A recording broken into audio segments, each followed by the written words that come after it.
Hi, welcome to Osmo tutorial chapter 1. Today I'm going to introduce you how to import assets into Osmo Studio. Here we can create a new project, enter whatever you want, but here we already have an existing one, so we're just clicking. So here's the prompt box. You can prompt whatever changes you want to make or add in, drag in like the file you need. PNG file, JPG file, picture file, video clips, even Figma file. I'll show you like a simple logo animation. Let's put into one of our logo. Here we have the logo input, put into the prompt here, and here's how the magic happened.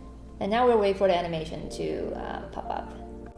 So here's the result. We have it here as well.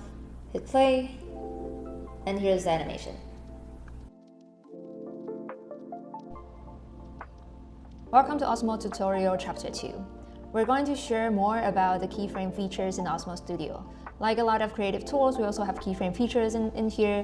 As mentioned, we can also import assets from Figma. So we got this UI design here and we put it in, and we create a simple animation here. But I want to add more changing and very specific changes, so here to introduce our keyframe feature. So I wanted to start a little bit larger scale a little bit. Here, let's make it 470. Okay, and I want to change like a focal point a little bit. This part, I want to emphasize this. Okay, cool. So here, this bottom here, we can keyframe it. And I want to back to normal. Around here, let's change it back to, let's do 140. Down here. And here we have the keyframe feature done. And you can also fetch these keyframe button to make sure it can like move through like different timeline. You can also like copy it and like adjust more like numbers and stuff. But yeah, this is overall how keyframes work in Osmo Studio. Welcome to chapter 3. In the previous chapter, we've talked about keyframes, but actually there's more than keyframe that we can adjust different properties.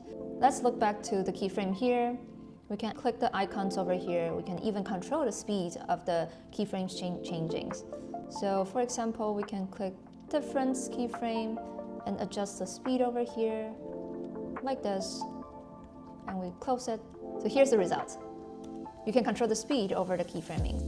And if you're adjusting different properties, there's also lots of different changes that you can make. On top of that, we can also change the colors in the background. So this layer is the background here, and I would love to change the colors in it.